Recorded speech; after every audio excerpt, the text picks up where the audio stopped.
Today we are going to talk about linking different events to different streams. We would like to show you how we understand linking and how it works in the Rails event store. Hi, Łukasz. Hey, Tomek. So yeah, today we are going to start with the code, right? And we already prepared in our repository some linkers, custom ones, and so we will start actually with the custom ones, right? Yes, but why we want to do this? The reason why we want to do this is that we told you can use events to do some logical. You can use streams to represent events in some logical order, right? We mentioned that aggregate is obviously one interpretation of it, but which is actually the most common usually, right? If you read about streams, they often say about using streams to recover the state of the aggregate, and that's it, right? But and we already covered that. Yeah, we already covered that. I will link the video somewhere, but there are also other interpretations, or you can use the streams to present your event in different logical order than just an aggregate. The other common example is read model. We will not show you that today. We will show you one of my favorite linkings, which is linking by tenant ID. You can also do user ID or whatever, which we'll also show you. But the purpose of what we are going to show you right now is to link all the events belonging to one tenant. You can also think about the account depending on what vocabulary you're using in your project, right? So every event will be linked to a stream of a tenant. Okay, let's see the implementation. So in the initializer Rails event store, we added two linkers like link by tenant ID and link all with name param. We thought about this one because it's a really custom one, let's say, and it just shows you the power of, let's say, what you can do with your events, how you can link them to different streams. Yeah, but let's focus on the tenant ID right now. Yeah. So with the tenant ID, we are actually looking for the tenant ID in the metadata, and if we have such a value, we link it to the to a specific stream, which is prefixed by tenant ID, and the tenant ID, the value of the tenant ID, right? Yes, and also if you would like to, you could also look for the tenant ID in the data. That's not a problem. This is just an example how we usually do that. But if you are willing to look for tenant ID, or maybe you have naming that is messed up and you have either tenant ID or account ID or both, and both of them, then you can also implement that logic here and unit test it as well. Yep, and here we did it like a custom linker, but actually, do we want to tell about it now? How we can do it in a different way, Łukasz, or we leave it? Let's keep it to keep some tension. Cool. Right. So this is the linker, and what we need to do with the linker is to subscribe to all events, because we want to have all events linked by the tenant ID, which will differ for different tenants or users. And this is how we subscribe it, right? So we just type store, which is event store, subscribe to all events, and then we specify tenant ID. As you can see above this, we also have some Rails event store default linkers. We'll get back into that soon. And now perhaps we could see how we can actually utilize this link by tenant ID. So how do we need to publish an event to actually make it work? Okay. Yeah. Because we need the metadata, right? Exactly. So it will be in the task controller. Yes. One sec. Task controller. Yeah. Stop.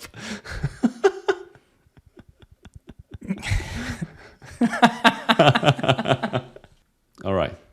And now as you can see, instead of just calling our task service, which actually creates a task and publishes an event because it's event sourced, you can quickly pick the implementation, Tomek. Yeah.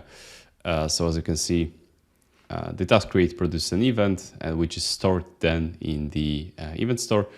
To see what actually happens, you can see the previous episode.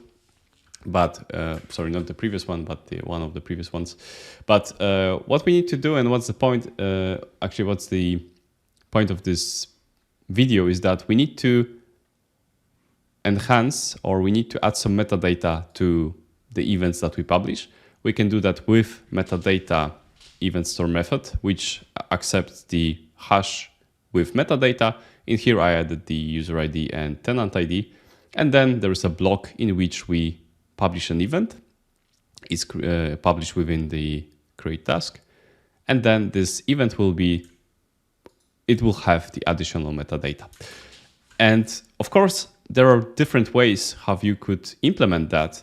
And I described one of the ways I implemented that in one of our projects by actually using the Rails hooks. We will link it somewhere here. And you can take a look how you can do that in Rails. In here, we didn't really want to focus on that because we didn't really want to implement the device and so on. So it's very simplified version. And also, we actually used this version in our background jobs, right, Tomek? Because we don't have the context of the user here. Mm-hmm. Yeah, because like here, we do it on the, let's say, controller level. So the scope is very high, right? So everything what happens, all events that are published in this method will run with metadata, right? So to all of those events we will attach this metadata, right? Yeah, exactly. Because we also could do it somewhere in where we actually publish the event, right? On the very low level, but here is for us it works quite okay here because we can catch all of the events if we are in the scope of let's say request, right? Yeah, exactly. And also, if we would like to do it differently, for example, in the insight, we could use naive method and only call the current user, for example, to get the user ID, but it wouldn't work in the background jobs, of course, right? So if we needed to create a task from a background job, it wouldn't be really efficient. And you can imagine you would like to do that, for example, by sending an email to a specific point or writing a Slack message. Then it wouldn't obviously work anymore. So I have to do it differently, but let's not get into that. The point is that we decorate the event with metadata from the controller. You can do it in the many different implementations, I bet. But I think what is interesting to see is actually how it looks like in the browser. Yeah, so first of all, as we have this controller, we can actually... It's not a browser, you're tricking me. Yeah. That was the scenario we wanted to present. Yeah, we can do the subtitles with clarification. Okay, so we can post to the task endpoint and we get the UUID of the new task, right? If we go to the browser here, you can see that this task created happened. And we have this ID here. So now we can create a few more, let's say. And now let's change the name for this one, right? If we go again to the browser, we can see that there are a couple of events that created different tasks. Here we have the event with the task name changed, and we also can delete one, right? And we will. Okay, so now we have produced some events. now what's interesting to see, in the metadata, you can see the tenant ID and the user ID. This is how we actually like to decorate the events with some additional info. But also you can see the event stream, which is by tenant ID with the ID of the tenant that we used. And here we can actually see all the things that happened within that tenant, right? Yep. I mean, if we have the tenant ID, because if there is an event without the tenant ID, it will not be linked to this event. As you remember, there was an if statement checking that information. Yeah, so we could also change that tenant ID, right? Because we hard-coded that just for the demo purposes. But if we do it like that and we change it to 41, blah, blah, blah. Oh, no. Yeah, and we create few tasks again. So in the global stream, you will still see all the events that happened. And this one was, for example, 1, 2, 3, 4. And here we have for this one. And if we go to the specific stream of the tenant here, you can see that this tenant created 3 tasks, right? And the other one did a bit more of operations. Oof, as expected. Yay. But why would you care about that? If we could stop for a moment and just go back to the documentation, maybe, because I think we forgot about it, right, Łukasz? Or it was intended. I'm not sure. It was intended. First of all, before we go there, you're right. That's the next step. But before we go there, I would like to just maybe give you a small example why you would care about linking your event by tenant ID. And my reasoning is very short. It's very short. And here, if we go to stream of a tenant, you can see why you should care about that. I mean, okay, maybe not you should, but why I care about that is that because if we create a tenant and we have some events in the system, we can actually see what happened in that tenant. So what user did, what background jobs we executed. It's extremely useful for debugging purposes because it often, not always, because you may not have certain event, but it often will limit the findings for some root cause. We had many situations in which if we didn't have events in a tenant stream and we wouldn't see what happened within that tenant, it wouldn't be easy to kind of find the issue, find the root cause why it happened, right? Yeah, I think here it would be even better visible if we have different, more events not connected with the task itself, right? Because here you can say that, but those are also the events that are linked to a specific aggregate, but not, right? Because like this one task created, it was for the different task ID, like this one, right? Mm-hmm. Yeah. I think, or this one. Exactly. Maybe it would be better to visualize it with more events, but I guess you guys, you're smart guys, you can figure out what would happen if, for example, user logged in event. If we would have such an event, we would see it here in the tenant stream as well. Yeah, exactly. All right. So the documentation. Yes, but okay, yeah, we can go to the documentation. So we already have in the race semester, we have 4 linkers out of the box, which is linked by metadata, correlation ID, causation ID, and event type. About the correlation and causation, we will have a dedicated episode because that's also interesting. Mm-hmm. But now we can also show in the implementation how this one, for example, works, and it could be a different way of doing the one with the link by tenant ID, because as you can see here, we take some parameter from the metadata, but actually you can do it a different way. So you could, for example, you could use the link by metadata linker, the one that we have out of the box, and you just show the key that should be taken, right? The tenant ID, and we do actually what we done here out of the box for you. Yeah, but still, the sky is the limit here with the custom linkers, so you can do anything. Like here, link all with name param. We just we just analyze every event and we check whether in the data we had the name. And if we did, we actually link it to the by name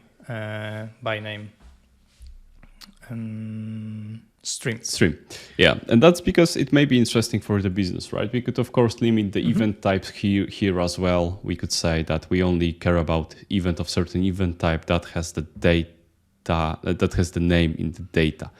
There are just multiple ways of how you could do this and where you could use this functionality. The goal of this episode is to show you that you can actually link one event to multiple streams, and you can see out of the box, often with your Rails event store configuration, they are actually linked to multiple streams by default from the beginning if you use the default setup. Yep, and here you have the custom one, and just to show you that the by name and the test. Let's say this is the name. This is the name. You can see that two different events are linked to this specific stream. Yeah. By the way, in the repository, which we'll link somewhere here, then you can go there, fetch the latest changes, and in the commit message you will see the curl commands that you can use to experiment and see how it actually works if you're curious and you would like to maybe play around with this example. Yep. I think we are done here with the code and the browser, right, for a moment. Yes. Yeah, actually for good.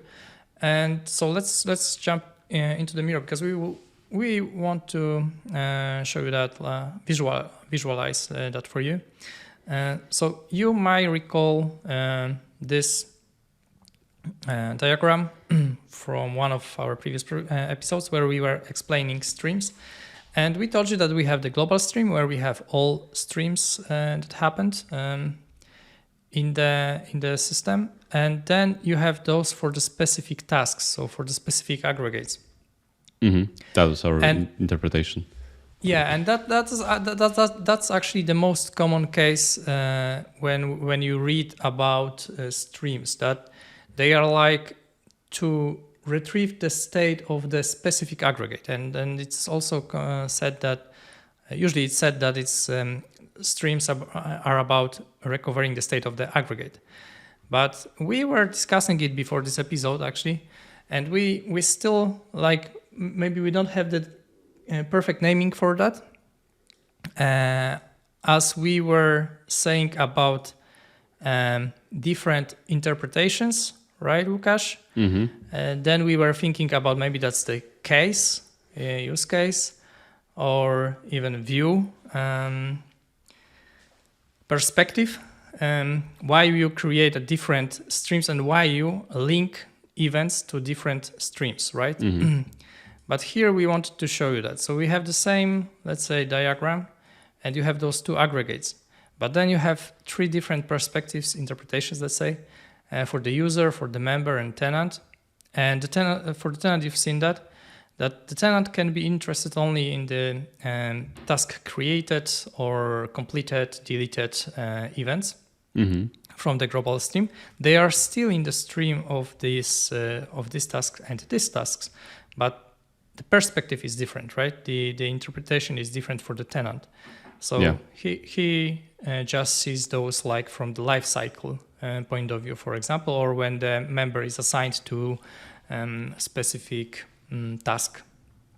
Then you can have the member interpretation or perspective, where you just are interested in when some member was assigned or unassigned from the task.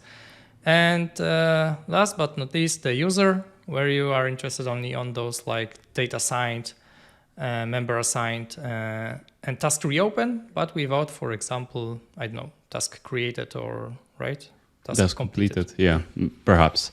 That was just a quick example. But the point is that by saying that the interpretation, we mean that we could build a certain reports based on specific streams, and that's our interpretation, because certain roles either in the application itself or maybe in the business, in the organization, may be interested in representing those events differently. Maybe we could correlate tasks with sick leaves, perhaps, right? And see how one affects the other.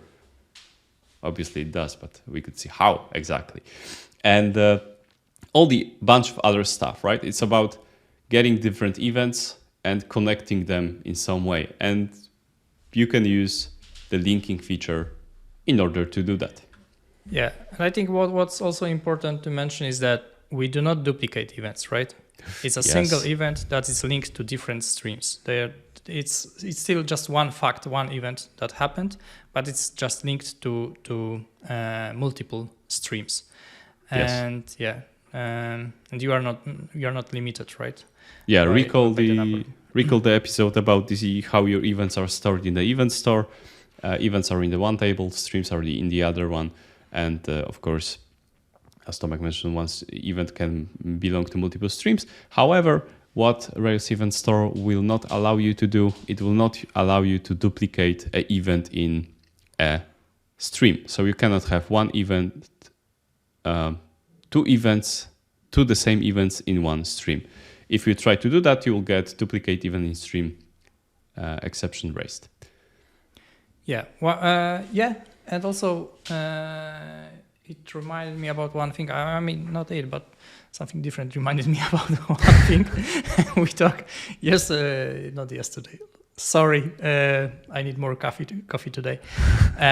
About the latest episode about the projections.